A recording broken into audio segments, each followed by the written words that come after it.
اکثر زندگی میں ایسے موڑ آتے ہیں کہ جب ہمیں ایسا لگتا ہے کہ ہم نے ہر ممکن کوشش کر لی ہے، لیکن پھر بھی ہمیں وہ کامیابی نہیں ملی جس کے ہم مستحق ہیں، اور آزمائشیں اس قدر بڑھ جاتی ہیں کہ آپ کو ہر راستہ خود پر بند دکھائی دیتا ہے اور یوں لگتا ہے کہ آپ کی دعا قبول نہیں ہو رہی۔ اگر انہی وسوسوں کے سیاہ بادل آپ کے دل و دماغ پر حاوی ہونے لگیں تو سنو، جب اللہ چاہے گا سب بدل جائے گا، پتھر بھی پھول کھلائے گا۔ جب اللہ چاہے گا آپ کی تمام خواہشات پوری ہوں گی۔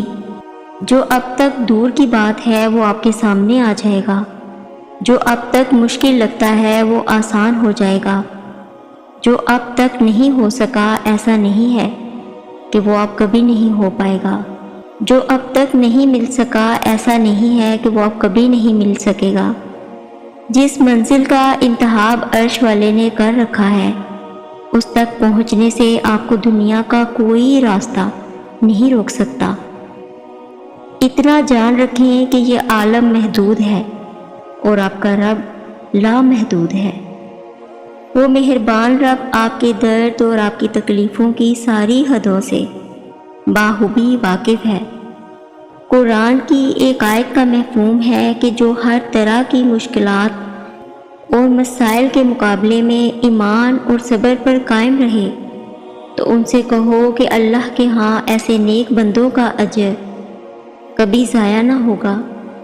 تمہارا رب اپنے مومن صالح بندوں کی اس دنیا میں بھی دستگیری فرمائے گا اور آخرت میں بھی ان کے عمل کا نہایت بہترین بدلہ دیا جائے گا۔ ضروری نہیں ہے کہ جو مانگا جائے وہ اسی وقت مل جائے، اور یہ بھی تو ضروری نہیں ہے کہ جو نصیب میں نہیں لکھا وہ پھر کبھی نصیب کا حصہ نہ لکھا جائے۔ بس یہ ساری بات وقت کی ترتیب ہے، سب کچھ اللہ کی منصوبہ سازی ہے۔ آپ کے سوچے ہوئے وقت کے مطابق نہ صحیح مگر جو بھی ہوگا آپ کی رضا کے مطابق ہی ہوگا۔ اگر سب کچھ فوراً ملنے لگے اور ہو ویسا ہی ملنے لگے جیسا آپ چاہتے ہیں تو آپ کو کیسے پتہ چلے گا کہ جو چیز اللہ سے مانگ کر اور اللہ کو منا کر ملے اس چیز کا مزہ بن مانگی چیز کے مل جانے جیسا نہیں ہوتا۔ اگر نیند آنکھوں میں اترنے لگے تو آپ کیسے رات کے اندھیروں میں وہ سرگوشیاں سن سکیں گے جو اللہ اور آپ کے درمیان ہوتی ہیں۔ یاد رکھیں، زندگی عروج و زوال کا نام ہے۔ کبھی آپ بہار سے لطف اندوز ہوتے ہیں تو کبھی خزاں کی اداسی آپ کو اداس کر دیتی ہے، کبھی حاصل کی خوشی تو کبھی لا حاصل کا درد آپ کو بے چین کر دیتا ہے۔ یاد رکھیں، اللہ کی مشیتوں کا کارخانہ جن حکمتوں پر چل رہا ہے وہ آپ کی نظروں سے بالکل پوشیدہ ہے۔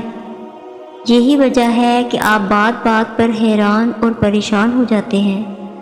اس لیے پریشان نہ ہوں، آپ کی دعائیں سن لی گئی ہیں، مگر یہ وقت آزمائش کا ہے کہ کتنا انتظار کرتے ہیں آپ۔ سکون بس یہ بات خود کو سمجھا لینے میں ہے کہ جو بھی ہوا اللہ کی رضا سے ہوا، اور جو بھی ہوگا اللہ کی رضا سے ہی ہوگا۔ تو اگر دل کو حقیقت پر منانا مشکل ہو گیا ہے تو اس کو منا لیں جو حقیقت کو بدل سکتا ہے، اور اس کو منانے کی ایک ہی تدبیر ہے: دعا، صبر، یقین اور انتظار۔ ہر چیز کو کسی نہ کسی مقصد کے تحت آپ سے وابستہ یا پھر آپ سے دور کیا جاتا ہے، اور وہ مقصد آپ کبھی بھی نہیں جان سکتے۔ بس آپ کو اتنا یقین رکھنا ہے کہ وہ مقصد خدا ہے، اور جو وہ جانتا ہے وہ آپ کبھی بھی جان نہیں سکتے۔ بس مطمئن رہیں کہ جس کے ہاتھ میں آپ کا نصیب ہے وہ معجزوں کا بادشاہ ہے، اور اس سے بہترین کوئی مصنف نہیں۔ وہ کہانی کا رخ جب چاہے جہاں سے چاہے موڑ سکتا ہے، وہ نصیب کا ہر لفظ بدل سکتا ہے، اور زندگی کا ہر پہلو آپ کی چاہت کے مطابق بنا سکتا ہے۔ آپ اس کی مان لیں، وہ آپ کی مان جائے گا۔ آپ سوچتے ہیں کہ آزمائش کا وقت بہت لمبا ہو گیا ہے، مگر در حقیقت ملاقات کا وقت بڑھا دیا جاتا ہے۔ اللہ کو بہت پسند ہے جب آپ دنیا سے نہیں اللہ سے مانگتے ہیں، جب آپ بے بسی کا رونا کائنات کے سامنے نہیں بلکہ اس کے سامنے روتے ہیں۔ جو چیزیں بظاہر آپ کو غضب نظر آ رہی ہوتی ہیں وہ اکثر کسی نتیجہ خیر کے لیے بنی ہوتی ہیں۔ اس وقت کو یاد کریں جب حضرت یوسف علیہ السلام کو بادشاہی کا خواب دکھایا۔ اس منصب تک پہنچنے کا سفر آسان نہیں تھا۔ حضرت یوسف علیہ السلام کو بہت سی آزمائشوں اور مصائب کا سامنا کرنا پڑا، جن میں ان کے بھائیوں کے ہاتھوں ظلم و ستم، غلامی اور قید بھی شامل ہے۔ ان تمام آزمائشوں کے باوجود حضرت یوسف علیہ السلام نے اپنے ایمان اور صبر کو کبھی نہیں کھویا۔ یہ خواب حضرت یوسف علیہ السلام کی نبوت اور ان کے مستقبل کے عروج کی علامت تھا، لیکن اس وقت نہ تو حضرت یوسف علیہ السلام اور نہ ہی ان کے والد حضرت یعقوب علیہ السلام کو اس بات کا علم تھا کہ یہ خواب کیسے پورا ہوگا۔ خواب خوشی کا تھا مگر چکر غم کا چلا دیا۔ اللہ جو چاہتا ہے وہ ہو کر رہتا ہے، مگر لوگ نہیں سمجھ پاتے۔ حضرت یوسف علیہ السلام کی کہانی ہمیں یہ درس دیتی ہے کہ اللہ کے منصوبے ہمیشہ ہماری سمجھ سے بالاتر ہوتے ہیں۔ جو چیزیں ہمیں غلط یا تکلیف دہ نظر آتی ہیں وہ اکثر کسی نتیجہ خیر کے لیے بنی ہوتی ہیں۔ ہمیں ہمیشہ اللہ پر بھروسہ رکھنا چاہیے اور اس کے فیصلوں پر یقین رکھنا چاہیے۔ جب آپ سب ختم ہونے کے بعد بھی اس یقین کے ساتھ دعا کرتے ہیں کہ اللہ کے سوا کوئی آپ کو کچھ نہیں دے سکتا، جب آپ سجدے پر سجدے کرتے ہیں، آپ سانس لیے بغیر بے ساختہ اس کا نام پکارنے لگتے ہیں، تب وہ آپ کو دیکھ کر مسکراتا ہے، تب وہ آپ کے یقین کا بھرم رکھ لیتا ہے اور آپ کے مان کی لاج رکھ لیتا ہے، سارے وسوسوں کو ختم کر دیتا ہے۔ اس کی مسکراہٹ دکھائی نہیں دیتی، مگر محسوس کرو تو رگوں میں اس کی محبت کا رنگ خون کی مانند دوڑنے لگتا ہے۔ اس سے بہترین لکھاری تو کوئی ہو ہی نہیں سکتا۔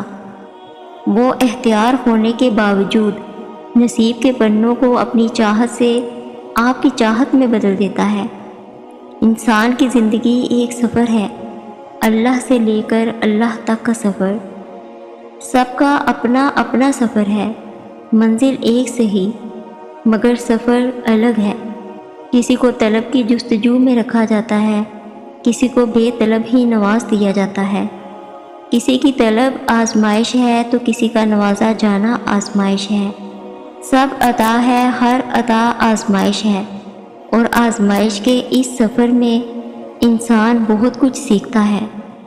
کچھ خوبصورت چیزوں سے سامنا ہوتا ہے اور کچھ چیزیں دل کو ریزہ ریزہ کر جاتی ہیں۔ ایسا لگتا ہے کہ دل کے ٹکڑے ٹکڑے کبھی چن نہیں پائیں گے۔ انسان اس دنیا میں سکون ڈھونڈنے کی کوشش کرتا ہے لیکن نہیں ملتا، کیونکہ یہ دنیا سکون کی جگہ نہیں ہے۔ بلاہر زندگی کی تھکن، ٹوٹا ہوا دل، بکھری ہوئی روح لے کر اکیلا رہ جاتا ہے، کیونکہ انسان غلط جگہ سکون کی آس لگا لیتا ہے۔ اس دنیا سے محبت کی امید کر بیٹھتا ہے، اور پھر یہ دنیا کب کس کی ہوئی ہے؟ کیونکہ محبت اور سکون دنیا سے نہیں بس خدا سے ملتا ہے۔ جس نے دل بنایا ہے اس نے اس کا سکون بھی وہیں رکھا ہے، اپنی یاد میں۔ زندگی کے اس سفر کا مقصد ہی یہی ہے کہ اللہ کو ڈھونڈنے کی آرزو، اسے پانے کی جستجو، اور اللہ جسے اپنی لگن لگا دے تو ان کی زندگی بھی حسین ہو جاتی ہے اور سفر بھی۔ اور اکثر آپ آگاہی نہ ہونے کی وجہ سے گھبرا جاتے ہیں اور ان مشکلات سے نکلنے کے لیے اسباب از خود بنانے لگتے ہیں جو آپ کو مزید الجھا کر رکھ دیتے ہیں۔ اصل میں آپ اپنے ہاتھوں کی گئی تدبیروں اور اپنی من پسند چیزوں کو لازوال سمجھ بیٹھتے ہیں، اور اس بھروسے میں حقیقت کو ہی بھول جاتے ہیں کہ اصل بھروسے کے لائق تو آپ کا رب ہے۔ جب آپ اپنوں ہی کے ہاتھوں درد میں مبتلا ہوتے ہیں، کبھی کسی کے چھوڑ جانے پر روتے ہیں تو کبھی کسی چیز کے چھن جانے کا غم ہمیں توڑ کر رکھ دیتا ہے، اور اپنی اس نادانی میں آپ یہ نہیں جان پاتے کہ جن چیزوں کی ضد آپ نے لگائی ہے وہ صرف اور صرف خواب اور سراب تھی۔ جانتے ہیں اگر آپ کا کوئی بس چل سکتا تو وہ اللہ ہی کی توفیق سے ممکن ہے۔ اگر زندگی میں کوئی چیز آپ کے مطابق نہ ہو یا لوگوں اور عزیزوں کی چالوں کا کوئی خوف لاحق ہو تو یاد رکھیں کہ اللہ کی بنائی گئی سکیم اور خدائی چال سب پر بھاری ہے، اور آپ اپنی آزمائش میں خود کو کمزور اور بے چین ہرگز نہ کریں، اور جانتے ہیں کہ اطمینان بھی اندر سے آتا ہے اور خوشی کی کومپل بھی اندر سے پھوٹتی ہے، خوف کا آتش فشاں بھی اندر سے بھرتا ہے اور سکون کی ندیاں بھی اندر سے بہتی ہیں۔ آپ کی کائنات آپ کے اندر ہی سمٹی ہوئی ہے، کیونکہ باہر کی دنیا اندر کی اینٹوں سے بنتی ہے۔ اور اگر آپ یہ محسوس کرتے ہیں کہ آپ کی آزمائش ختم نہیں ہوگی تو جان رکھیں ہر آزمائش کے پیچھے اللہ نے اتنے بڑے بڑے صلے لکھ رکھے ہوتے ہیں کہ اگر آپ کو ان کا اندازہ ہو جائے نا تو آپ کبھی بھی شکوہ لب پر نہ لائیں۔ یاد رکھیں آپ کا رب آپ کا برا نہیں چاہتا، وہ تو آپ کا اس وقت بھی ساتھ دیتا ہے جب چاروں طرف سے آپ کو اپنی ہار نظر آ رہی ہوتی ہے۔ آپ کا رب خود آپ سے مخاطب ہے کہ اللہ ہی تمہارا پہلا سہارا تھا اور اللہ ہی تمہارا آخری سہارا ہے۔ آپ کتنے ہی گناہ گار اور نافرمان کیوں نہ ہو، آپ جب بھی اسے پکاریں گے وہ آپ کو جواب دے گا۔ آپ پلٹ کر آنے میں دیر کرتے ہیں مگر وہ دیر نہیں کرتا، وہ بس تھام لیتا ہے۔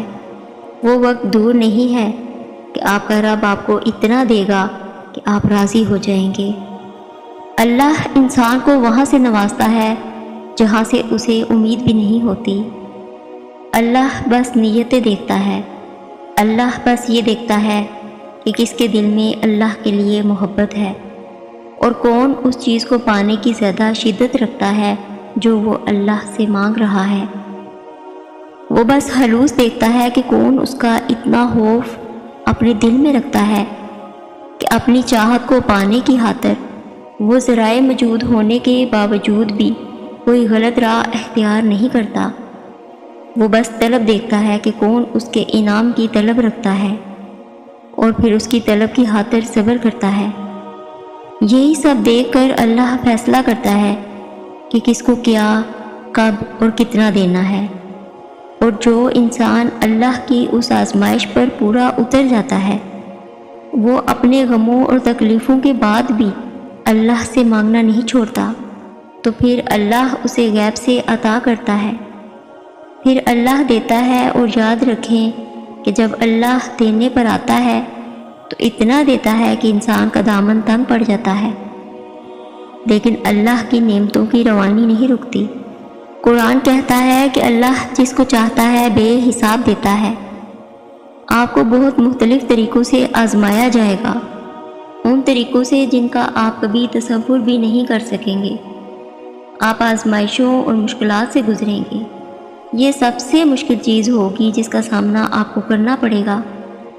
آپ خود کو کمزور محسوس کریں گے، آپ ہار مان جائیں گے، تکلیف محسوس کریں گے، آپ کو ہر چیز دھوکہ دینے لگے گی، آپ کو کبھی کبھی کوئی راستہ نظر نہیں آئے گا، اور اس وقت صبر ایک ایسی سب سے اہم چیز ہے جس کو آپ سیکھ لیں گے۔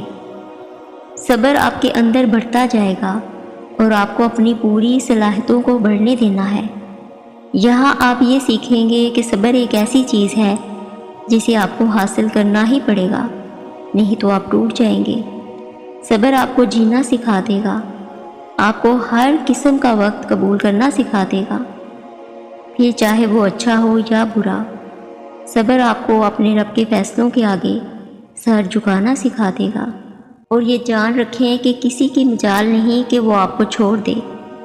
یہ صرف آپ کے رب کی مرضی ہے کہ وہ آپ کی زندگی کو منافقوں سے پاک رکھتا ہے، اور کسی کے چھوڑ جانے یا چھن جانے یا کوئی بھی محرومی آپ کی کہانی کا اختتام نہیں، بلکہ آپ کی کہانی میں ان کے کرداروں کا اختتام ہے۔ قرآن کہتا ہے اللہ نے تمہیں ذی شعور اور ذمہ دار مخلوق بنایا ہے، اور تم کوئی کھلونا نہیں ہو کہ جس کا جی چاہے تم سے کھیل لے اور جس کا جی چاہے تمہیں توڑ دے۔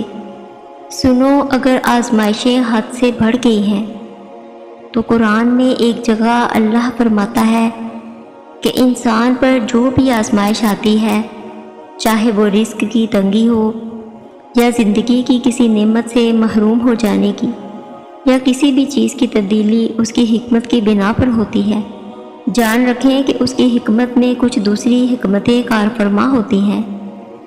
کسی کو رزق دینے کے معنی ہرگز یہ نہیں ہے کہ اللہ اس سے بہت خوش ہے اور اسے انعام دے رہا ہے۔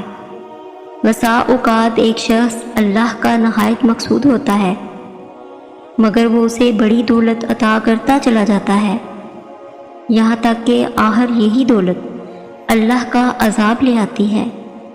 لیکن اگر اس کے برعکس کسی کا رزق تنگ ہو یا وہ کسی مشکل میں پھنسا ہو تو لازماً یہ نہیں ہے کہ اللہ اس سے ناراض ہے یا اسے کوئی سزا دے رہا ہے، بارہا یہی تنگی اس کے لیے خدا کی رحمت بنی ہوتی ہے، اور اس حقیقت کو نہ سمجھنے کی وجہ سے آپ ان لوگوں کی خوشحالی کو رشک کی نگاہ سے دیکھتے ہیں جو دراصل خدا کے عذاب کے مستحق ہوتے ہیں۔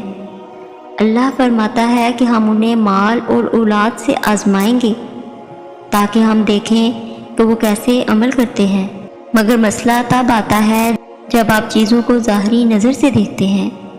یاد رکھیں آپ کا رب بہت رحیم ہے کہ جب آپ اسے بھول کر اپنی بے جا ضدوں اور بے مقصد خواہشوں کے پیچھے خود کو خوب ہلکان کرتے ہیں، وہ تب بھی آپ کو نہیں بھولتا۔ آپ کے رب کی محبت کا انداز تو اتنا نرالا ہے کہ جب آپ اسے کسی تکلیف میں پکارتے ہیں تو وہ آپ کو ان دکھوں اور غموں سے آزاد کر کے اچھے لوگوں میں شامل کر لیتا ہے، اور پھر رب کی محبت کی لہریں سرگوشیاں کرتی ہوئی آپ کی زخمی روح کا مرہم بن جاتی ہیں۔ اللہ پاک فرماتے ہیں کہ میرا ہر بندہ جب چاہے جہاں سے چاہے مجھ سے ہم کلام ہو جائے، ہاں شرط ہے اس کی، اور وہ شرط یہ ہے کہ میں تو ہر پکارنے والے کی پکار سنتا ہوں، اور سنتا نہیں جواب دیتا ہوں، اور صرف جواب نہیں دیتا قبول کرتا ہوں۔ لیکن شرط کیا ہے؟ انہیں بھی تو میرا کہنا ماننا چاہیے، یک طرفہ بات نہیں ہوگی۔ تم مجھے یاد رکھو گے تو میں تمہیں یاد رکھوں گا، یہ دو طرفہ معاملہ ہے۔ تم شکر کرو گے تو میں تمہاری قدردانی کروں گا، تم میری طرف چل کر آؤ گے تو میں تمہاری طرف دوڑ کر آؤں گا، تم توبہ کرو گے ہم اپنی نظر کرم پھر تمہاری طرف متوجہ کر دیں گے۔ اور یہ کبھی نہ بھولیں کہ جسے رب مل جاتا ہے اسے سب مل جاتا ہے۔ اور پھر آپ کا اللہ پر یقین اور آپ کا صبر آپ کی ہار کو جیت میں بدل دیتا ہے، کیونکہ جب آپ اپنی ٹوٹی ہوئی ہمتوں کو پھر سے باندھ لیتے ہیں تو اللہ کی رحمتیں آپ پر سایہ فکن ہو کر آپ کے درد بھرے لمحوں کا اجر دگنی رفتار سے آپ تک لاتی ہیں۔ مطمئن ہو جائیں، وہ مہربان رب آپ کا صبر ٹوٹنے سے پہلے آپ کی ایک ایک تکلیف کو دور کر کے آپ کے خوابوں کو حقیقت میں بدل دے گا انشاءاللہ۔ اور آخر میں آپ سب سے کہنا چاہوں گی کہ انسان کی مضبوط شخصیت کا اندازہ اس کے صبر اور ناپسندیدہ افعال کے سامنے صبر و تحمل سے ہوتا ہے۔ جس کا اپنی ذات پر کنٹرول نہیں وہ اعلیٰ کردار کا حامل انسان نہیں بن سکتا۔ انسان کی یادداشت چاہے کسی کے چہرے کو محفوظ نہ رکھے مگر اچھے برے سلوک کو ہمیشہ محفوظ رکھتی ہے، لہٰذا لوگوں کے ساتھ ایسا حسن سلوک اختیار کریں کہ جب جب آپ کسی کو یاد آئیں آپ کے لیے دل سے دعائیں نکلیں۔ اللہ آپ سب کو اپنے حفظ و امان میں رکھے، آمین۔ جزاک اللہ خیر۔